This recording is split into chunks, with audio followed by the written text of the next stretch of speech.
this week. Donald Trump has hit his first 100 days in office in the first instance. I mean, we've spoken endlessly about tariffs and whatnot that Trump has been up to. I think Niall Ferguson has pointed out that, like him or loathe him, he's not half cracked through his to-do list in that 100 days.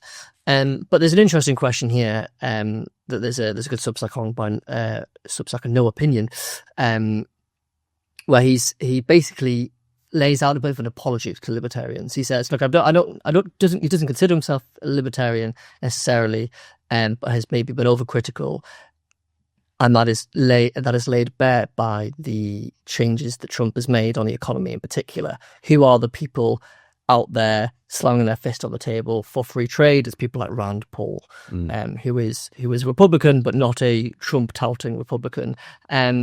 Is there a sense that people are starting to wake up to a move away from the principles that we believe in? Our opinions can sometimes be criticised for being Econ 101 or it's a little bit more complicated than that, actually. But now we've moved so far away from Econ 101 that we are looking at a downturn in the global economy to quite a drastic scale, thanks to Trump's sort of economic nationalism. Is there hope, Andy, do you think, for people to suddenly start thinking, oh, hang on, maybe those guys at the IEA were right all along? Oh, that will never happen. I guess the best we can hope for at the moment is an echo of Sarah Palin's challenge to Barack Obama's supporters back in the day, where she opined, how's that hopey, changey thing going for you? And I think that's very much the case with the Trump supporters now. They've been sold the fever dream of a toxic narcissist, someone who can never be wrong, someone who believes inviolably in their own superior judgment to even established economic nostrums like free trade. And reality is biting. Clearly, the tariff plan is not going well, and if he doesn't rein it in even further than he already has, the American economy is going to suffer. Those manufacturing jobs he's promised won't appear, and he'll be there blaming somebody else, at which point the shtick is going to get quite old and quite tired quite quickly. His peace plan, how's that going? Ukraine and Russia are still fighting. And the plan that he has introduced to try and make the Ukraine a effective colony or vassal state of America in return for thin security guarantees appalls most people. I mean, this isn't really a libertarian versus national populist point, but really, is that what people wanted? To see the humiliation of our allies, to destabilize security in Europe, to empower an authoritarian fool like Putin, who will never be sated. This cannot be the shining beacon on the hill that America dreams to be. Do we think there's hope for people to wake up to that and then see the light? I always try to be optimistic. Nice. Thank you. I think so. The thing that you would really want to see happen in response to this, and I kind of go back to this, the thing that I think libertarians have always been right on is they always say to progressives, look, you're very comfortable with giving government more power. More power, more power, more power.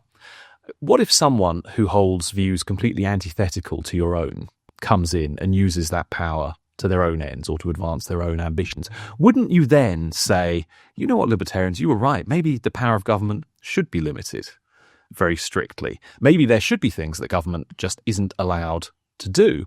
Maybe we shouldn't have this whole culture and ethos of the government intervening in the economy left, right and centre for political objectives, because if someone comes in with some really terrible ideas, they can make a horrendous mess. And, I mean, certainly on trade, I think that's what we're seeing. And I do find this sort of spectacle of the leader of the free world sort of changing his mind on seemingly a daily or at least weekly basis on what tariff rates will be and how they'll be structured. I mean, it's just chaos, but it's also, I think, a power that no politician ought to have. And I'm not necessarily saying the government has to be tied up in its own brand of red tape all the time. It's not so much about the process as it is about the limits on power and what you can and cannot do. And I always rather liked, I think when Ayn Rand talked about her philosophy applied to economics as being the complete divorce between economics and the state, in the same way that people want to, divorce the church and the state. And I know that that's an unachievable goal and may strike many people as wild and radical and bizarre. Nevertheless, as close as we can get to that as possible, I think we'd be in a much better place. And I think one of the disappointments over this first 100 days, of course, there are many, and Andy referred to some of them. I think that Elon Musk is going to be leaving the White House or leaving Washington, D.C. fairly soon. His Department of Government Efficiency doesn't seem to have got all that far. Now, supposedly he told cabinet colleagues that they'd laid the ground for like 160 billion of spending cuts. Now, that's far from nothing. But in a country with a, 1.5 trillion budget deficit, which Trump, through spending and through taxes, is going to make much worse over the coming years, it does feel a little bit like a drop in the ocean, and also something which won't be sustained for very long. My guess, and I'd love to be proved wrong on this, because people who listen in every week will know that we were quite excited about the possibility of Elon Musk applying that sort of corporate mindset of restructuring to the federal government, and what lessons maybe we could learn in other countries. So I'd love for it to work out and to become an example of how government can be downsized. But my guess is that political priorities are going to shift to the extent that they haven't already. And it will be sort of a forgotten thing that drifts away. And ultimately, the trajectory of government growth won't significantly have been changed. This is tech bro amateur hour trying to change government by app. I mean, this is not serious. If you want to reduce the size of government, and this is a lesson that we learned the hard way in the UK through the very short-lived Truss administration, is you have to change legislation. You have to get things in the US through Congress. And if you really want to reduce the size of the state, you've got to tackle the really expensive items, welfare, pensions, Medicaid, and all the things that populists don't want to touch because they are the third rail of politics. So if Elon Musk leaves the White House, I don't really think that's such a bad thing. I think it really will depend on whether somebody else comes in who actually understands how to shrink the state. And that is a reasonable criticism of the right generally. That they've got an awful lot of charismatic individuals who talk the talk, but very few people who know how to deal with the state in its own backyard. Yeah. And I think that there is an element, though, that was quite interesting about DOGE, even if it wasn't going to address those big ticket items like entitlement spending and defense spending and everything in the US. I guess this is another piece I saw in the Economist this week.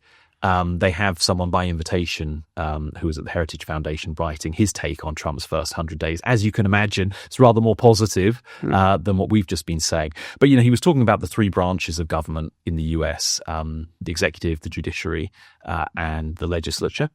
And he was saying basically that the New Deal, Roosevelt in the 30s created a fourth branch of the American state, the administrative state, what we might call the regulatory state, or the blob, if you're being pejorative.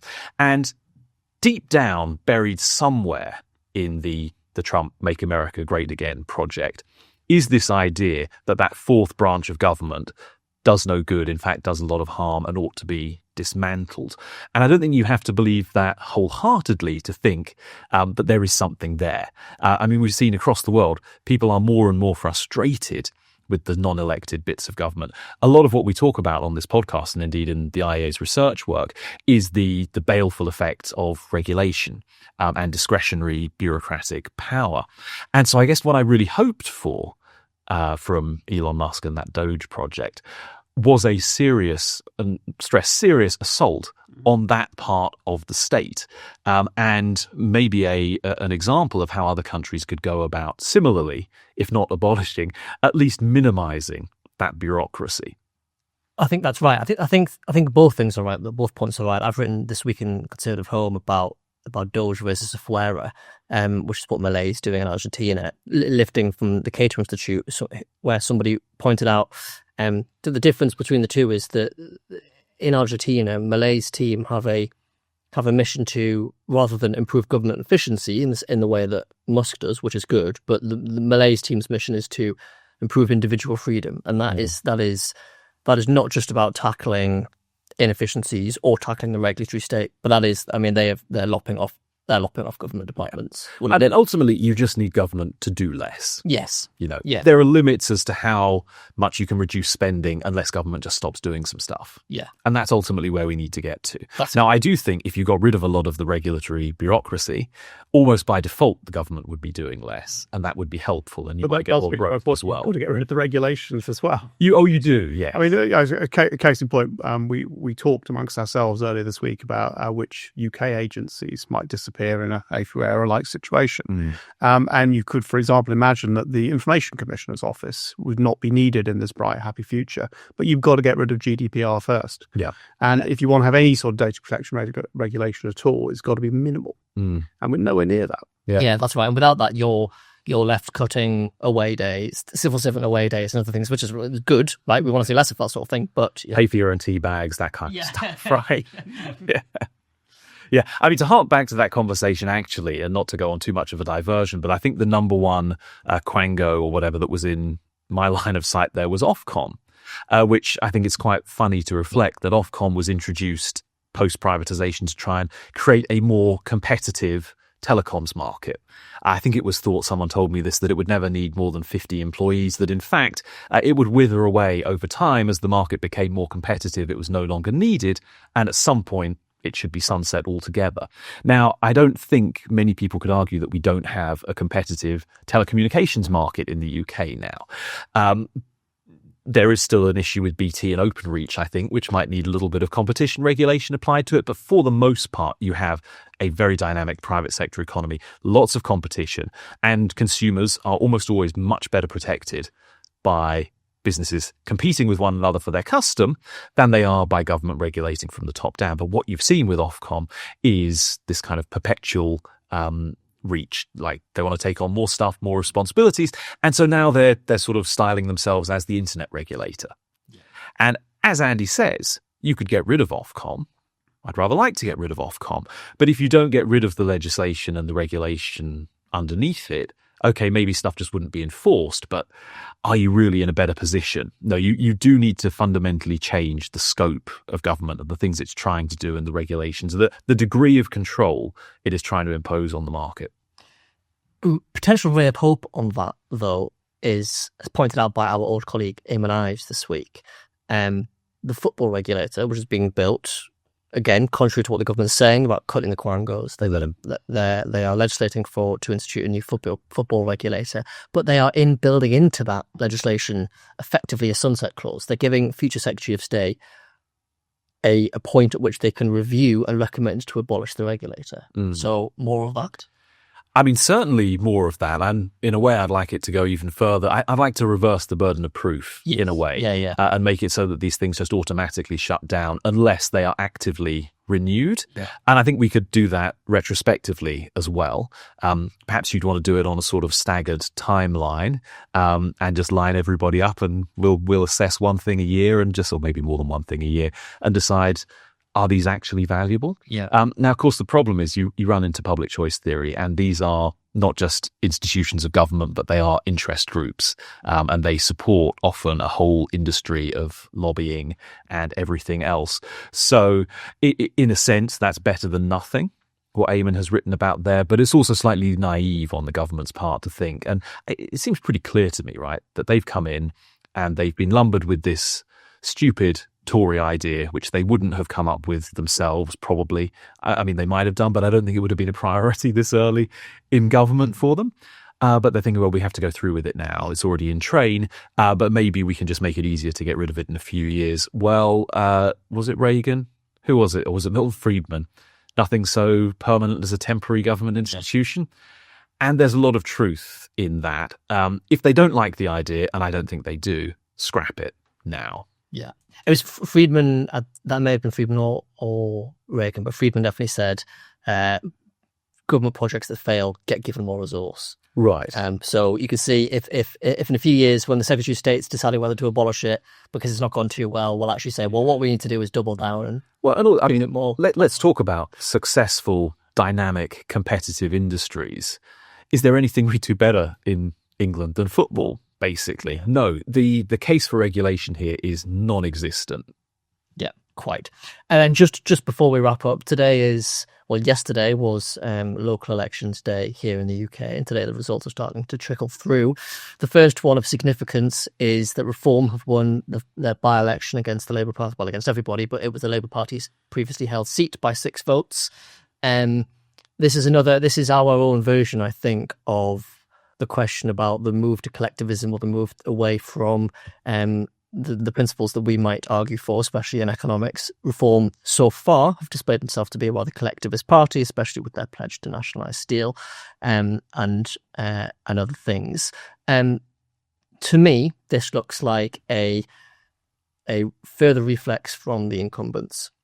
So last year, we saw the Labour Party win a stonking majority, largely fueled by not being the Tory party. People were fed up, things aren't going very well, the economy's not growing, etc., etc., etc. So we're going to kick them out because they're rubbish, and we're going to try the other guys. Almost a year down the line, short of a year down the line, people are pretty fed up with the Labour Party because they haven't fixed any of these things yet. Yeah. Or at least they don't feel like they are fixing any of these things, and they look like, although this is local elections, so loads of caveats, but it looks like a little bit of a pivot away. Let's try something new. Let's try Farage and a bit of collectivism. So on one hand, perhaps a bit of positivity to take from that, because people are seeing that the system's broken and wanting to do something about it. But going in potentially the wrong direction, depending on what Reform's final policy platform looks like. The next general election could go either way. But I mean, to be fair, I don't think we're even close to talking about a final policy platform for Reform at that moment. I'm not sure there's much of a policy platform there at all. And I mean, yes, there have been hints of an economically nationalist direction, with, say, advocating steel nationalisation. It does, unfortunately, I think this is regrettable, but it appears to make sense for Reform to become a more collectivist but conservative or authoritarian party, given where the votes they're going for are, and the nature of those voters and so on. It also still seems to me to be at odds with the personalities and the kind of historic ideologies of many of the people involved in Reform. I mean, Nigel Farage himself is more or less a Thatcherite on economics. I mean, it's not a pure thing, obviously, but I think he definitely is on the free market end of the spectrum if you look at British politicians as a whole. Other figures, I think, are similar in Reform, not all of them by any stretch of the imagination. But for me, I don't detect in the high kind of vote share or polling share for Reform at the moment a particularly pronounced desire for a really souped up kind of populist nationalism, collectivism or anything. No doubt those tendencies are there, but they've always been there.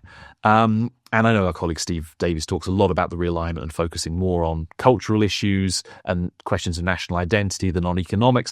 I can see that going on as well. I guess my point is that it's too early to make a definitive statement as a direction that Reform is going to take. And just before we started recording this podcast, we played the 1 minute manifesto from the lady who has won in Runcorn, the by-election last night. And if you listen to what she said, she could have been standing for the Conservatives. She could have been standing for Labour.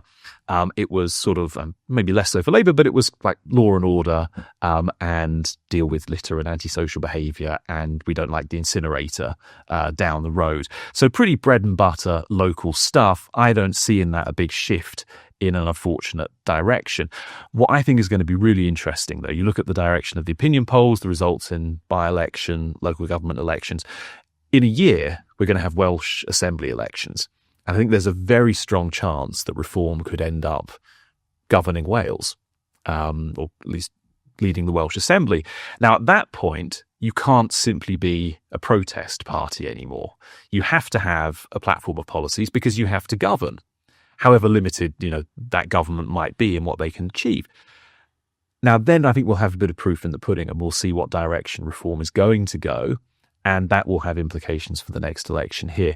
My hope, obviously, and I don't really care what political party wins, I just want to see free market individualist policies pursued. But I do think the direction that Reform ends up going will have an impact on the rest of the political spectrum in the UK, because they will determine to some extent where the Conservatives end up on questions of economics, and that will have an impact on where Labour feels free to go as well. So in a sense, the reason it's worth talking about these party political dynamics on the IA podcast, although we're not a partisan organisation and we basically just want good policies, is that where the Overton window sits does depend on this push and pull between different parties and different factions within parties. It does, but potentially one of the hopes for us is that the government doubles down on the good stuff it's doing on, for example, on planning and on stripping back the state, and sees the wins in that they've already found sort of green shoots of, especially with the planning reform, makes that their case, and then the free market case is made, and hopefully the results will start to show by the next election, and that's our free market. Well, do reform become an outwardly NIMBY party? If the government goes hell for leather on development, or even just tries to push through some unpopular developments around the country, I suppose the incentive for reform, politics being a grubby business, is to become an obstructionist, a NIMBY party, and try and court votes that way. I mean, that would be extremely disappointing. We'll see the extent to which they can stick to principle, because lots of people in reform have talked about the need to build more houses. I mean, they are already a NIMBY party on energy. Yeah. I mean, effectively, they've gone too far in the other direction to Labour by being abjectly opposed to renewable power to the extent that they will try and bury all electricity cables rather than have pylons, because people might object to the visual obstruction, which would, of course, render most projects unaffordable, and I think it would only make the case for nuclear power as being the new form of decarbonised energy on the grid. So that, I think that's happening. I mean, the incentives for to win local council elections through NIMBYism have been endemic for decades. Yeah. It's how the Liberal Democrats have periodically risen and managed to secure thousands of councillors. But in respect of reform's longer-term future, they will face the same challenge any third party does, which is to get to where they've got to. They've got to bring on board people who they have not necessarily vetted well, who don't necessarily have coherent views, and will then find themselves having real opportunities to exercise power and do so incoherently, which will lead to further problems of splits. Well, whichever directions the parties take, they will always have us waving the free market flag over here in Westminster. I'm afraid that is all we've got time for. Indeed, we're well over time. So you get a bumper edition of the IEA podcast this week. Do follow us on Substack at insider.iea.org.uk to keep up to date with everything else we're doing. And until next time, thank you very much.